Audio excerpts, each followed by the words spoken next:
একটা মানবিক বাংলাদেশ আমরা করার স্বপ্ন দেখছি সেই দীর্ঘ 50 বছরের অধিক সময় ধরে। যে মানবিক বাংলাদেশে মানুষের ভালোবাসা, মানুষের মূল্যবোধ, মানুষের উপলব্ধি, মানুষের সম্প্রীতি, মানুষের প্রতি মানুষের সহমর্মিতা, এই বিষয়গুলো সর্বদা বিরাজ করবে। কিন্তু এই দীর্ঘ পথ চলায় আমরা দেখছি প্রতিনিয়ত আমাদের মানসিক মূল্যবোধ নষ্ট হচ্ছে। আমরা যত বড়ই শাসক বা যত বড়ই উপদেষ্টা বা যত বড়ই বিশেষ ব্যক্তিদের নিয়ে আসি না কেন বাংলাদেশকে নেতৃত্ব দেওয়ার জন্য, আসলে মানুষের মূল্যবোধের যে অবক্ষয় হচ্ছে প্রতিনিয়ত, মানুষ হিসেবে যে আমরা প্রতিনিয়ত নিকৃষ্ট হচ্ছি, তাই হচ্ছে আমাদের প্রধান কারণ। একটি বিষয় আপনি দেখবেন, আমরা প্রত্যেকের কাছ থেকে আমরা প্রতারণা শিকার হচ্ছি, প্রত্যেকে প্রতারণা করছি। আমার একটি কবিতা আছে এভাবে যে, তোমার কব্বর আমি খুঁজছি, খাবারে তাই বিষ মিশাইছি, সুযোগ মতো খুঁইরো তুমি আমার কব্বর, হাসপাতালের আইসিইউতে। এর অর্থ হলো এটা যে, আমার কবর তুমি খুঁড়ছো, তোমার কবর আমি খুঁড়ছি। কি করছি? আমি যে খাবারে বিষ মিশাইছি, বিষ মিশাইয়া ফরমালিন মিশিয়ে যে টাকা আয় করছি, সেই টাকা দিয়ে আমি যাচ্ছি কোথায়? হসপিটালে চিকিৎসা নিতে। হসপিটালের চিকিৎসক আবার কি করছে, বা হসপিটালের মালিক কি করছে? আমাকে আইসিইউতে ঢুকাইয়া আমার মরার পরেও আমাকে আটকে রেখে আমার পরিবারের থেকে টাকা আদায় করছে। এই জন্যই পরের লাইনে বলেছি, খোরাখুরির খপ্পরে তাই কব্বর খোরার মানুষ নাই রে। ঠিক আছে?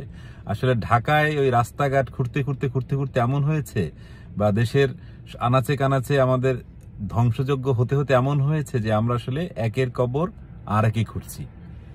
এই যে জায়গাটি, এই যে মূল্যবোধের জায়গাটি থেকেই আমাদের সমস্যা। দেখেন, আপনি ধর্ষকের শাস্তি 3 দিনে দিবেন না 3 মাসে দিবেন, বা কি করবেন, এ দিয়ে হয়তো সামান্যই পরিবর্তন হবে। কিন্তু আমাদের যে নৈতিক অবক্ষয় হয়েছে, আমাদের মানুষের যে জীবনযাত্রার মানের যে অবক্ষয় হয়েছে, সেই জায়গাটি আপনারা কোত্থেকে বাদ দিবেন? সেটি তো আপনারা করতে পারবেন না, সেটি তো 2 দিনে আপনারা পরিবর্তন করতে পারবেন না। নারীর প্রতি যে সহিংসতা, যে আমরা যে নারীকে সহজভাবে গণ্য করি না, সেই জায়গাটি আসলে আমাদের অ্যাকোমোডেটিভ না। সেই জায়গা থেকে নারীর প্রতি আমাদের বৈষম্য আসছে। দেখলাম 2 দিন আগে মসজিদে ঢুকে 3 জনকে কুপিয়ে হত্যা করা হয়েছে। তারা হয়তো আশ্রয় নিয়েছিল, যে মনে করেছিল যে মসজিদে ঢুকলে হয়তো বা আমাকে মারবে না। কিন্তু দেখেন মানুষ কতটা নির্মম, যে স্বয়ং আল্লাহর ঘরে ঢুকে আপনি মানুষকে হত্যা করছেন। আমার এক বন্ধু বলতো যে, দেখ, বিমানে বসে যখন মানুষ ওয়াইন খায় বা অ্যালকোহল খায়, ও বলে, দেখ আল্লাহর কত কাছাকাছি চলে আসছে, সেখান থেকেও মানুষ আল্লাহর